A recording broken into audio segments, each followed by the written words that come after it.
Yes sir. ठीक है, तो आज हम लोग एक सर्किट बनाएंगे। ठीक है, कैसे बनाते हैं पहले ये देखेंगे, फिर इसके बाद हम लोग देखेंगे कि जो भी सर्किट है उसमें करंट कैसे फ्लो कर रही है, और फिर ओम्स लॉ को प्रूफ करेंगे। ठीक है, तो ओम्स लॉ को भी प्रूफ करना है। ठीक, तो सर्किट बनाने के लिए सबसे पहले एक रजिस्टर चाहिए, वो हमने ले लिया। ठीक है, फिर इस रजिस्टर से वायर कनेक्ट करना है, ये वायर लिया हमने, ये कनेक्ट हो गया, थोड़ा सा दूर जाके एक ये हो गया। ठीक है, एक सर्किट हम लोग बनाएंगे। आप लोग खुद प्रैक्टिस कर सकते हो, मैं इसका लिंक भेज दूंगा।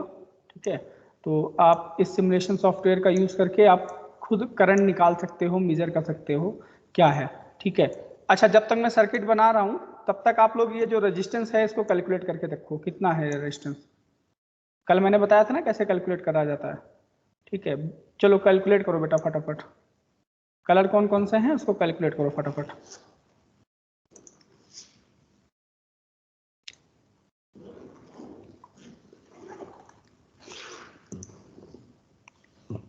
अब एक स्विच चाहिए, एक बैटरी चाहिए, और फिर इस स्विच को बैटरी से जोड़ने के लिए वायर चाहिए।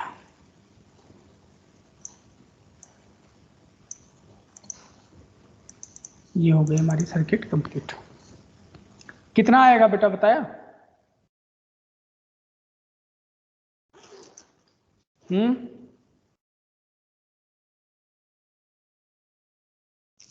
किया। अब हमको एक वोल्ट मीटर लगाना होगा। वोल्ट मीटर कहाँ लगता है? कितना आएगा इसका आंसर बेटा? कितने ओम का रेजिस्टेंस लगाया है हमने, बताओ बेटा। कैलकुलेट करना सिखाया था ना कल। रेड के बाद ब्लैक, ब्लैक है सर कलर। पहले ब्राउन है, रेड नहीं है। ब्राउन है, फिर ब्लैक, ब्लैक है। बताओ कितना होगा? ब्राउन का कितना होता है? 110 सर। ठीक है, 10 ओम का है, कितने ओम का है? 10 ओम का। ठीक है, अब देखो, अब हमने स्विच ऑन किया, ये क्या हुआ? करंट फ्लो करने लगी। मैंने आपको दो डायरेक्शन बताई थी ना, एक कन्वेंशनल करंट, एक इलेक्ट्रॉन्स की करंट। ठीक है, तो देखो अगर इलेक्ट्रॉन्स की करंट आप देख रहे हो तो इस तरीके से करंट फ्लो करेगी। ठीक है, अगर कन्वेंशनल करंट की बात करें तो आप देख सकते हो कि किस तरीके से करंट फ्लो करेगी। ठीक है, कन्वेंशनल करंट देखो पॉजिटिव से ऐसे चल रही है, और इलेक्ट्रॉन की करंट जो है इसकी अपोजिट में चलेगी। ये देखो इलेक्ट्रॉन जो है पॉजिटिव टर्मिनल्स के अंदर आ रही, ये पॉजिटिव टर्मिनल है। ठीक है, आपका ये पॉजिटिव टर्मिनल है। ठीक है, अब आगे बढ़ें। ठीक है, तो आप देखते हैं अगर हम लोग चाहें तो इस सर्किट को अगर दोबारा उस तरीके से बनाना हो तो कैसे बनेगा। ये देखो, ये आपका सर्किट है जैसे आप कॉपी पे बनाते हो। ठीक है, ये आपका रेजिस्टेंस है यहाँ पे। ठीक है, मैं इसको पहले स्विच ऑफ करता हूँ। ये यहाँ पे रेजिस्टेंस है। ठीक है, फिर ये कनेक्टिंग वायर्स हैं, इनसे कुछ नहीं मतलब हमारा, एक सेल लगाया है बैट। ठीक है, फिर यहाँ पे एक हमने की लगाई है। अब ओम्स लॉ को प्रूफ करना है, तो ओम्स लॉ क्या होता है? ओम्स लॉ क्या होता है बेटा? V is equal to IR। V is equal to IR, very good. ठीक है, तो V is equal to IR होता है, V is equal to IR। तो हमको R निकालना है और ये प्रूफ करना है कि रेजिस्टेंस जो है वो कांस्टेंट होता है हर केस में। ठीक है, तो कैसे प्रूफ करेंगे, चलो। ठीक है, तो वोल्ट मीटर चाहिए, एमीटर चाहिए, मतलब हमको करंट मेजर करनी है और साथ में पोटेंशियल डिफरेंस मेजर करना है। तो भाई पोटेंशियल डिफरेंस मेजर करने के लिए हमने इसको ऊपर लगा रहा हूँ, मैं इसको घुमा के लगाएंगे यहाँ से, ये अभी इसमें एक रिहोस्टेस लगाएंगे ताकि पता चल सके कि कितनी तेजी से करंट फ्लो कर रही है। फ्यूज रजिस्टर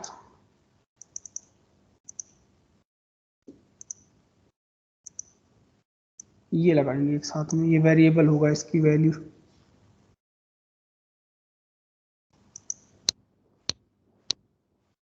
इस सर्किट को थोड़ा सा और एक्सटेंड करेंगे, इसको यहाँ से कट करेंगे और यहाँ पे बीच में रजिस्टर लगा देंगे। ठीक है, अब ये इसकी वैल्यू चेंज करने का भी होगा यहाँ पे ऑप्शन। एक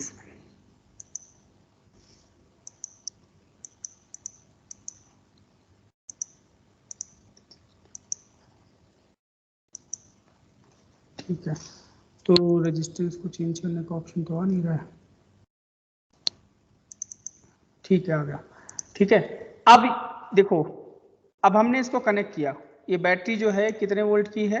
ये 0.9 वोल्ट की। हम इसको बढ़ा के हमने मान लो 18 वोल्ट की बैटरी हमने कर दी।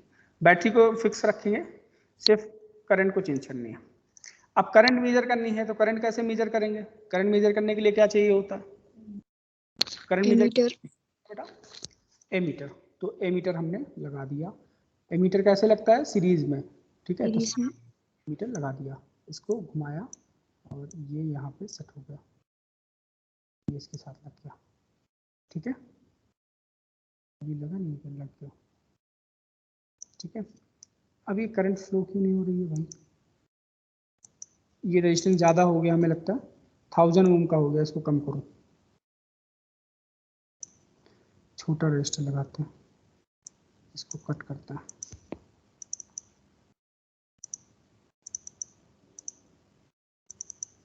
क्योंकि ये वैल्यू बहुत ज़्यादा हो गई, इसको हटा देते हैं, डिलीट।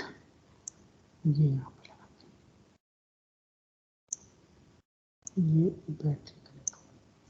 हाँ, अब इसका रेजिस्टेंस यहाँ से चाहिए। अब ये देखो करंट फ्लो कर रही है। ठीक है, अब यहाँ पे कितने वोल्ट का आया है?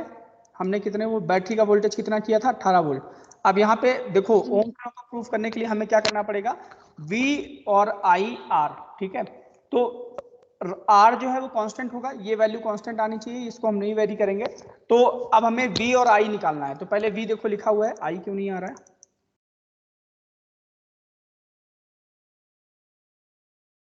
करंट मेजर नहीं कर रहा है, क्यों हुआ था? उल्टा लगा दिया। एमीटर में कुछ खराबी आई है सर। नहीं, एमीटर में खराबी नहीं आया बेटा, कनेक्शन उल्टा हो गया होगा। एक सेकंड, इसको उल्टा करेंगे ना, सही हो जाएगा, क्यों परेशान हो? ये लो, ठीक है, ये उल्टा हो गया, इसको सीधा करना पड़ेगा। एक सेकंड, भाग रहा है बहुत तेजी से।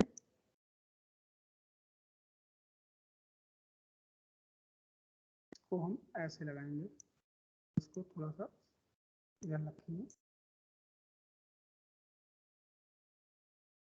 अब हमको पता चल जाएगा कितना है। ठीक है, चलो अब देखो, हमने 9 वो पोटेंशियल डिफरेंस कितना लिख रहा है? एक टेबल बनाओ बेटा, फटाफट कॉपी पे आप लोग टेबल बनाओ और उस टेबल में V की वैल्यू लिखो और I की वैल्यू लिखो, फटाफट लिखो बेटा। ठीक है, और इसका लिंक मैं भेजूंगा, आप लोग खुद प्रैक्टिस कर सकते हो, बाकी वो लैब्स पे तो करेंगे ही थोड़ा सा। ठीक है, तो V की वैल्यू लिखो और I की वैल्यू लिखो। V कितना है? 9 वोल्ट। I कितना है? 0.9, हाँ 0.90 एम्पियर। ठीक है, अब हमने करंट को डिक्रीज किया, थोड़ा सा करते हैं, ज्यादा नहीं। ये हमने यहाँ पे सीरीज में जो रजिस्टर लगा था उसको हमने वेरी किया। अब देखो पोटेंशियल डिफरेंस कितना हो गया, वोल्टेज कितना हो गया बेटा? बोलो सिकंदर। 8.1 सिकंदर जी नाला बोलो। 8.18 सर। ठीक है, स्टैंजिन नीमा बेटा आप बताओ, करंट कितनी है? 0.82 एम्पियर सर। स्टैंजिन नीमा बेटा। Yes sir, 0.82 ampere sir. बेटा लिखो, चलो सब लोग कॉपी पे लिखते रहो। ठीक है, V और I लिख लिया। अब मैं और रेजिस्टेंस को चेंज कर रहा हूँ। चलो 24 हो गया, इसको थोड़ा सा और 18 पे लाते हैं। 17। चल अब बताओ, अब जिससे पूछेंगे वो बताएगा। ठीक है, अब किससे पूछते हैं? खुशिया बानू, खुशिया आवाज। Yes sir. हाँ बेटा, पोटेंशियल डिफरेंस और करंट बताओ कितना है?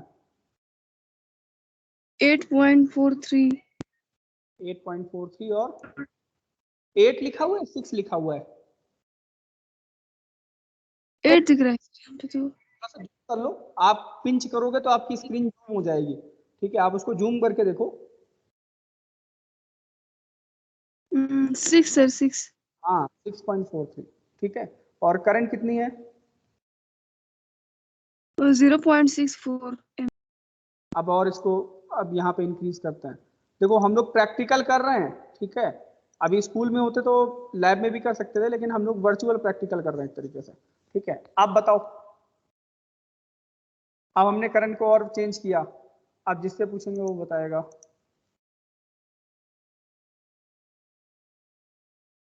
शरीफा बानू, शरीफा बानू, यस सर। आप बताओ कितना है करंट और potential difference? Sir potential difference 4.62। ठीक है, करंट कितनी है? 0.4, नहीं दिख रहा है सर। 0.46 sir ampere. ठीक है, लिखो। तो 4 रीडिंग हो गई हमारी, ये फोर्थ हो गई, 4 रीडिंग हो गई, एटलीस्ट 4 रीडिंग तो लेनी ही लेनी है। अब इसको ये लिख लिया फटाफट। अब एक और मैं एक और चलो लिख देता हूँ, अगर किसी ने नहीं लिखा हो तो वो भी लिख लेगा। देखो वोल्टेज कितना है? 3.33 और करंट जो है वो लिख लो फटाफट, कॉपी पे लिख लो। और अब आपका काम है, ठीक है, आप इसको घर पे करेंगे कि R की वैल्यू निकालेंगे हर केस में, ठीक है। तो थर्ड कॉलम बनाएंगे R का, R is equal to V/I, और हर केस में आप R की वैल्यू निकालेंगे। तो जब आप हर केस में R की वैल्यू निकालेंगे तो क्या मिलेगा, ठीक है, वो देख लेना। क्या हमें हर बार 10 मिल रहा है या 9.9 के आसपास मिल रहा है, ये ध्यान से देखना है, ठीक है। तो ये आज आपका होम टास्क है, ये आज आपको ये करना है, ठीक है, पहली चीज।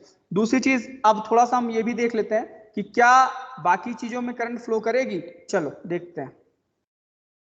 अभी बहुत सारी चीजें हैं हमारे पास। डॉलर बिल, डॉलर बिल मतलब कोई एक नोट है, पेपर का नोट, इसको हम डिलीट करेंगे पहले, ये डिलीट किया हमने, और पेपर का नोट लगा दिया अब हमने।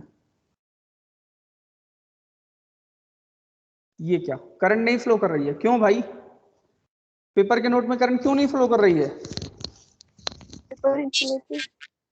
क्या चीज बेटा? फ्री इलेक्ट्रॉन नहीं है। पेपर के इंसुलेटर फ्लो क्यों नहीं कर रही है? पेपर इंसुलेटर है ना। हाँ इंसुलेटर है, ठीक है, तो इसका मतलब इसमें करंट फ्लो नहीं करेगी। चलो डिलीट करते हैं, कॉइन लगाते हैं। क्या लगता है कॉइन में क्या होगा, करंट फ्लो करेगी या नहीं करेगी? बोलो। करेगी करेगी करेगी। Yes, sir. करेगी सर। हाँ ठीक है, तो इसका मतलब कॉइन किसका होता है? मेटल का। मेटल का। Very good. तो फिर हम एक बार इसको कट कर लेंगे,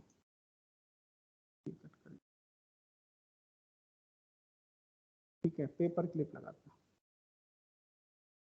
करंट फ्लो करेगी या नहीं? Yes, sir. करेगी। ठीक है, तो इसका मतलब ये भी मेटल का है, कंडक्टर है। इरेजर लगाते हैं। No, sir. क्यों नहीं कर रही है? इंसुलेटर है। अच्छा चलो ये बताओ, पेंसिल में करंट फ्लो करेगी क्या? Yes sir. Yes, sir. Yes sir. करेगी भाई, वो तो लकड़ी की बनी होती है। Graphite. ठीक है, तो इस तरीके से हम देख रहे हैं। अब ये डॉग है, डॉग में करंट फ्लो करेगी? Yes, sir. क्यों नहीं करेगी? कहाँ कर रही है? क्यों सर? करेगी। Connection. कनेक्शन है तब भी करंट नहीं फ्लो कर रही है, क्यों सर? बताओ क्यों? इसके 2 रीजन है। एक तो हम लो वोल्टेज डीसी ले रहे हैं, पहला रीजन। दूसरा रीजन ये है कि जब तक ये अर्थ से कनेक्टेड नहीं होगा तब तक ये हम भी हैं, हम जो ह्यूमन बीइंग हैं, अगर ह्यूमन बीइंग किसी भी वायर को अगर टच करता है और वो किसी जब अर्थ के कांटेक्ट में नहीं है या किसी मेटल के कांटेक्ट में नहीं है जो अर्थ से जुड़ा हुआ है, तो हमारे अंदर से करंट पास नहीं होगी, ठीक है। अब देखो इसको हटा के ह्यूमन हैंड भी लगा सकते हैं, ठीक है, उसमें भी यही कुछ आएगा शायद। ये देखो, देखो नहीं हो रही है, ठीक है। तो ह्यूमन हैंड में भी करंट नहीं फ्लो कर रही है। क्यों नहीं फ्लो कर रही है? क्योंकि जब आप देखेंगे कि ह्यूमन हैंड में करंट तभी फ्लो करेगी जब हम किसी चीज के कांटेक्ट में होंगे। हमें करंट का शॉक इसीलिए लगता है कि हम किसी चीज के कांटेक्ट में होते हैं, ठीक है। तो इसलिए अगर हम कहते नहीं है कि हमें जब भी किसी इलेक्ट्रिक करंट को वायर की रिपेयरिंग कर रहे हैं या कुछ भी कर रहे हैं तो हैंड ग्लव पहनने चाहिए, ठीक है, इंसुलेटेड होने चाहिए, शूज पहनने चाहिए, है ना, किसी चीज को टच नहीं करना चाहिए। तो इस ह्यूमन बॉडी जो है एक्चुअली में वो पूरी तरीके से कंडक्टर नहीं है, ठीक है। कंडक्ट तब करेगी जब आप दूसरी चीज से कांटेक्ट में आओगे, ठीक है। तो ये है इसका रीजन, ठीक है। तो चलो आज हमने इससे कई सारी चीजें सीखी या नहीं सीखी? बोलो। Yes sir, yes sir, yes sir. Yes sir. क्यों सर? रीजन क्या है इसका? कुत्ता तो बैठा है सर, आसमान में कैसे बैठ सकता है फिर? क्या चीज? ह्यूमन बॉडी को करंट क्यों नहीं लगता, इसका रीजन पूछ रहे हो? इसका रीजन मैंने बताया ना, जब तक अर्थ से कांटेक्ट नहीं आएंगे, जब एक हाई पोटेंशियल डिफरेंस क्रिएट होता है ना ह्यूमन बॉडी में, तभी करंट फ्लो करेगी। अगर कोई ह्यूमन बॉडी कोई भी सिंगल वायर अगर टच करती है, जैसे इलेक्ट्रिसिटी की वायर है, उसको सिंगल वायर टच कर रहा है और ह्यूमन बॉडी जो है वो किसी भी अर्थ के कांटेक्ट में नहीं है या ऐसी किसी दीवार के कांटेक्ट में, किसी चीज के कांटेक्ट में नहीं है जो अर्थ से जुड़ी हो, ठीक है, तब तक उसको करंट नहीं लगेगा। ठीक, अगर जुड़ गया हो, कहीं भी टच हो गया तो उसको झटका लगेगा, तब शॉक लगेगा, ठीक है। जब तक कांटेक्ट में नहीं होगा तब। सर हाँ बेटा बोलो। सर जब हम कांटेक्ट आते हैं तो पोटेंशियल डिफरेंस क्रिएट होता है। हाँ, करंट तो तभी फ्लो करेगी ना जब हाई पोटेंशियल डिफरेंस क्रिएट होगा। रुको मैं आप करके बताता हूँ, चलो एक सेकंड। मैं अब इसको शेयर बंद करता हूँ, मैं दूसरी चीज शेयर करता हूँ, ठीक है, फिर मैं करके दिखाता हूँ। मैं मतलब लिख के दिखाता हूँ तब क्लियर होगा। एक सेकंड, स्टॉप प्रेजेंटिंग।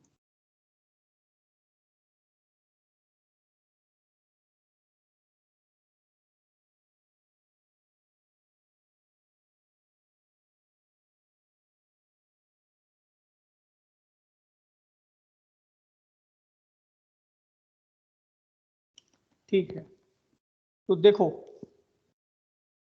जो भी ह्यूमन बॉडी है, सपोज करो ये कोई पर्सन है,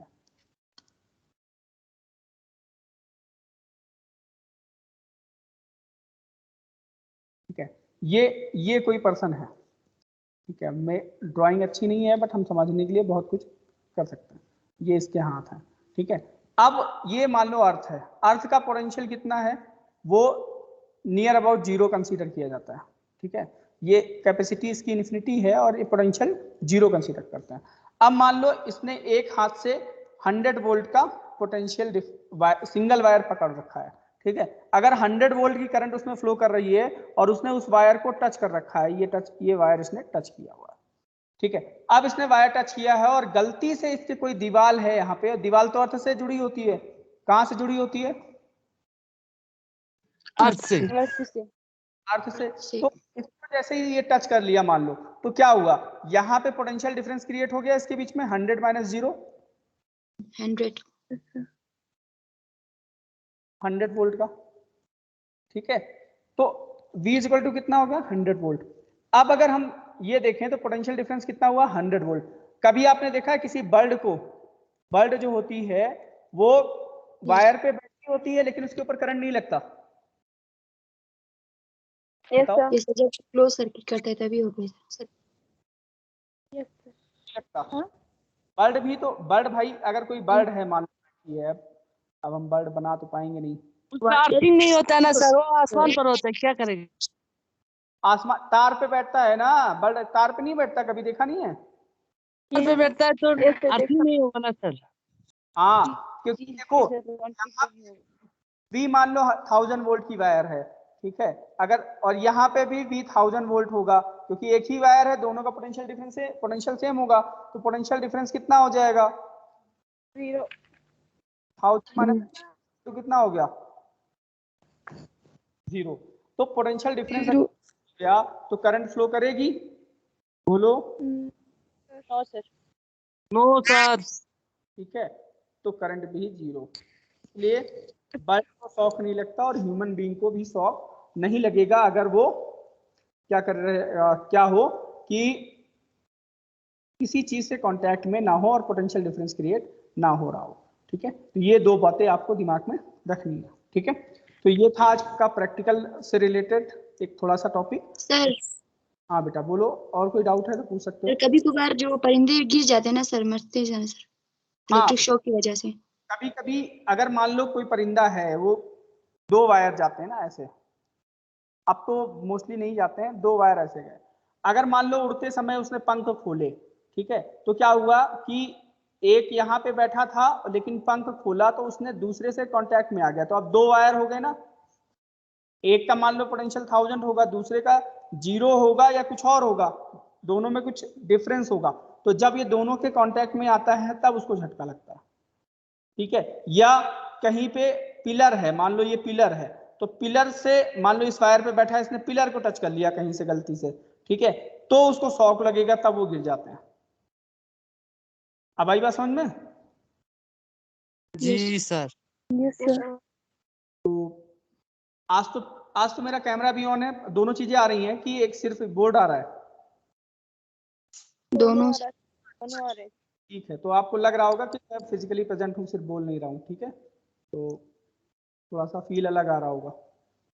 ठीक है, क्यों सिकंदर? बिल्कुल सर, बिल्कुल सर, बेशक।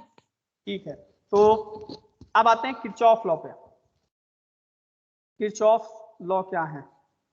ये मोस्ट इंपॉर्टेंट है, इसको इसके आगे वेरी वेरी मोस्ट इंपॉर्टेंट लगा लो। ठीक है, एग्जाम के पॉइंट ऑफ व्यू से हर तरीके से ये वेरी वेरी इंपॉर्टेंट है। ठीक है, बहुत ज्यादा इंपॉर्टेंट चीज आज हम लोग पढ़ने जा रहे हैं, वेरी वेरी मोस्ट इंपॉर्टेंट। ठीक है, तो आज हम लोग इसको पढ़ेंगे, कल इसकी एप्लीकेशंस करेंगे। ठीक है, और फर्स्ट टाइम हो गया ना सर? कल प्रैक्टिकली करके देखेंगे हम लोग। ठीक है, एप्लीकेशंस करेंगे और उसको प्रैक्टिकली करके देखेंगे। ठीक है, जितने भी एप्लीकेशंस हैं इसके। ठीक है, तो चलो किरचॉफ लॉ को समझते हैं। देखो बेसिकली किरचॉफ के 2 लॉ हैं। फर्स्ट लॉ है जिसको बोलते हैं किरचॉफ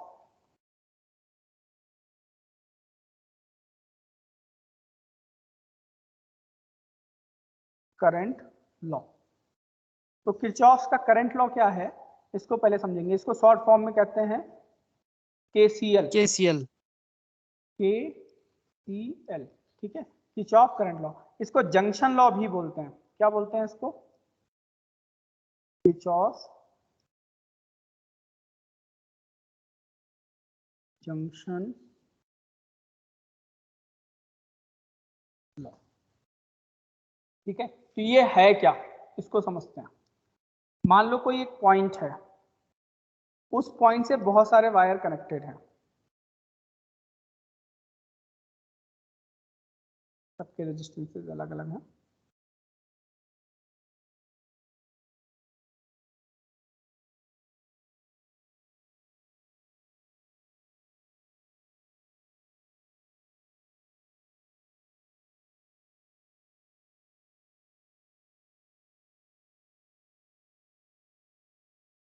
ठीक है, अब बहुत सारे वायर हैं, सब कनेक्टेड हैं। इसमें करंट आ रही है I1, इसमें आ रही है I3, और इससे जा रही है I4, जा रही है I5, और ये जा रही है I6।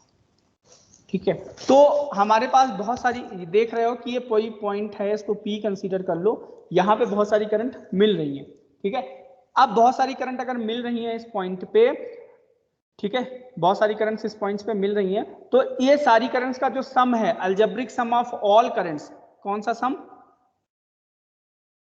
कौन सा सम बेटा? अलजेब्रिक। क्योंकि ये वेक्टर सम नहीं कह सकते, इसको अलजेब्रिक सम ही कहेंगे, क्योंकि करंट जो है वो क्या है, कैसी क्वांटिटी है बेटा? Scalar quantity. हाँ,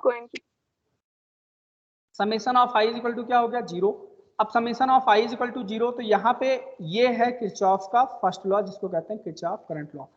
all currents meeting at a junction, sum algebraic sum of all currents meeting at a junction is equal to the 0, is equal to the 0। ठीक है, तो sum of all currents meeting at a junction to the zero. ठीक है, ये है हमारा पहला जो मैंने आपको बताया। ठीक है, अब इसको एक्सप्लेन कैसे करना है। ठीक है, तो इसका पहले मैं लिख देता हूं sentence, algebraic sum of all currents meeting at a junction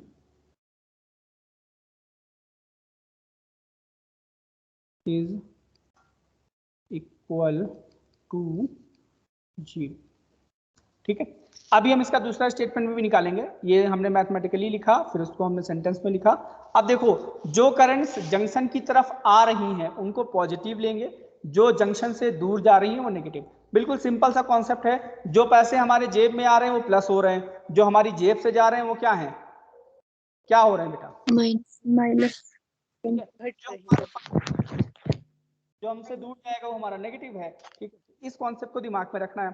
अब करंट I1 आ रही है तो I1 प्लस हो गई, I3 लिखा नहीं मैंने, क्या I2 लिखा ही नहीं, बताया भी नहीं, I2 नहीं है, चलो I2 भी लिखते हैं फिर ना, एक से I2 भी आएगी।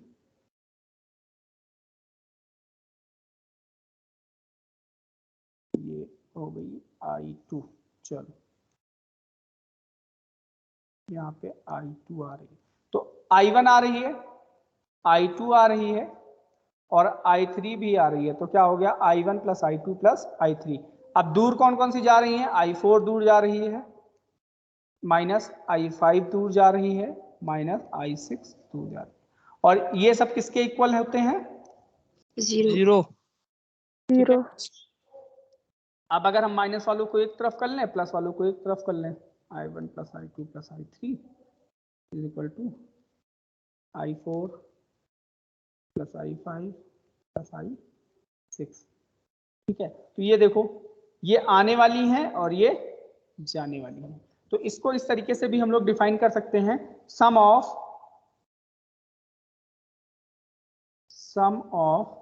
All currents coming towards junction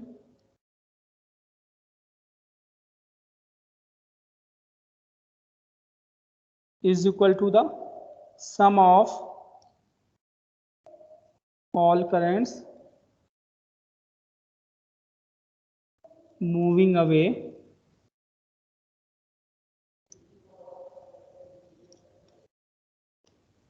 from junction। ठीक है, तो कोई दिक्कत इतने में, नो सर। ठीक है, तो नोट कर लो इसको पहले फटाफट, फिर अगला करते हैं। नोट करने का मतलब है कि स्क्रीनशॉट ले लो फटाफट, और नोट्स बनाते रखना बेटा, पोर्टफोलियो के नंबर हैं आपके 5। ठीक है, और मैं नया सिलेबस शायद मैंने भेजा नहीं है, अभी मैं भेज दूंगा, अभी अभी डाउनलोडेड है, अभी मैं बस ग्रुप में भेजता हूँ आपको। ठीक है, तो नया सिलेबस आप देख लो, टर्म 1 और टर्म 2 में कैसे पेपर आएंगे। ठीक है, उसमें पूरा डिटेल में लिखा हुआ है। ठीक है, तो टर्म 1 में आपके टोटल 7 चैप्टर्स हैं। ठीक है, तो 7 चैप्टर्स हम लोग कर लेंगे आराम से, नवंबर में टर्म 1 होना है, उससे पहले करेंगे। ठीक है, और टर्म 2 के भी कुछ चैप्टर हम लोग पहले ही कर लेंगे। ठीक है,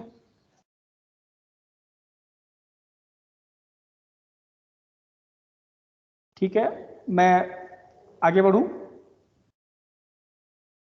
सर आपने जो कल कलर कोडिंग वाला दिया था ना सर, हाँ हाँ, वो वाला मतलब डायग्राम बनाना है सर कलर के साथ। नहीं डायग्राम कलर के साथ डायग्राम नहीं बनाने, आप ऐसे ही बना लो, उसका लिख दो कि ये ब्लैक कलर का है, ये ब्राउन कलर का है, ऐसे लिख दो। ठीक है, बनाने की जरूरत नहीं है, आप जो है सीधे बस लिख सकते हो। ठीक है, कि कौन से कलर का है। अभी मान लो अगर हम ब्लैक बोर्ड पे पढ़ा रहे होते, हमारे पास ये कलर ना होते, तो हम क्या करते हैं, हम भी ऐसे ही करते हैं ना, एक सर्कल बनाते हैं, उस पर लिख देते। ठीक है, लेकिन अब हमारे पास कलर हैं और पिक्चर भी हम सीधे लगा सकते हैं बोर्ड में, तो इसलिए हमने ऐसा किया। ठीक है, किरचॉफ का सेकंड लॉ, जिसको बोलते हैं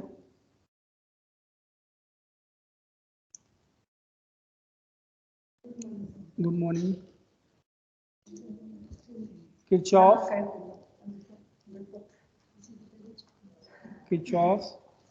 वोल्टेज लॉ या Kirchhoff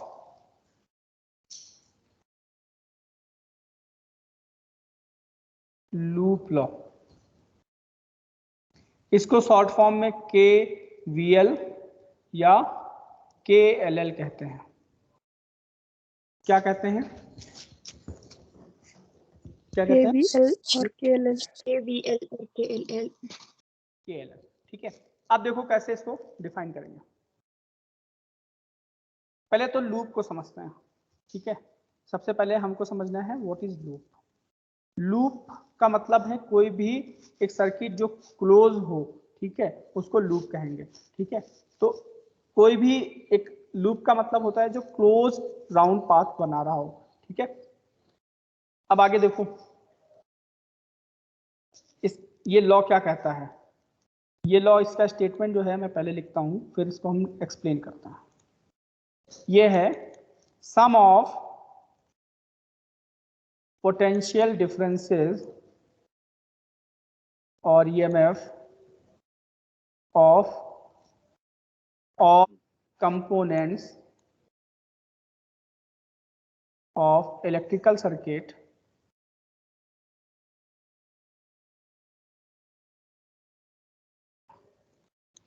in a loop, in a closed loop, closed loop is equal to the 0. Sum of potential differences or EMFs of all components of a electrical circuit, ठीक है, electrical circuit, ठीक है, in a close loop is equal to the 0। मतलब इसको summation of, इसको भी algebraic सम लिख लो। तो summation of V is equal to 0। अभी क्लास दे दूं, क्लास इसमें आया, क्लास चल रही है, ऑन है इसमें, 5 मिनट।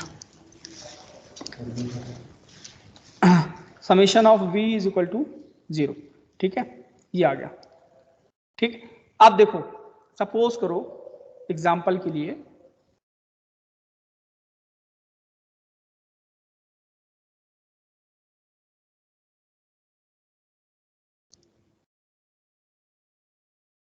कोई इलेक्ट्रिकल सर्किट है,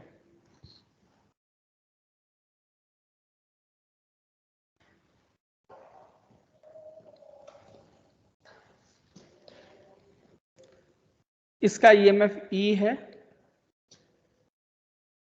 ठीक है, और मैंने बस सिंपल सा एक लूप लिया है, बाकी अभी हम लोग करेंगे, कैसे बताएंगे हम, ठीक है। ये रेजिस्टेंस R है, ये लूप है। अब ये देखो, अब यहां से करंट आई जा रही है, ठीक है। तो यहां पे पोटेंशियल डिफरेंस सिर्फ इस रेजिस्टेंस के अलोंग होगा, इस रेजिस्टेंस के अलोंग पोटेंशियल डिफरेंस होगा। और एक ये है, 2 कंपोनेंट ही हमने लिए हैं, बहुत सारे भी हो सकते हैं, 2-3 रेजिस्टेंस और लगा सकते हैं। तो यहाँ पे अगर हम ध्यान से देखें तो ये क्या हो जाएगा, E इज इक्वल टू, ठीक है, E ये ले लिया हमने, किधर से भी चल सकते हैं, हम इधर से चल रहे हैं, मान लो इधर से चल रहे हैं, ठीक है। तो E ले लिया और करंट के अपोजिट डायरेक्शन में हमने इसको -IR ले लिया, इज इक्वल टू 0, ठीक है। ये इस तरीके से हम इसको अप्लाई करते हैं। अब इसको कैसे अप्लाई करना है, ठीक है, तो वो हम आपको कल डिटेल में बताएंगे, उसके साथ क्वेश्चन करेंगे, ठीक है। तभी ये चीज क्लियर होती है, बगैर क्वेश्चन की क्लियर नहीं होगी, ठीक है। तो पहले इस बार समझोगे कि कैसे इसको करना है, ठीक है। तो कल की क्लास में सबसे पहले मैं आपको कुछ इंपॉर्टेंट पॉइंट्स बताऊंगा।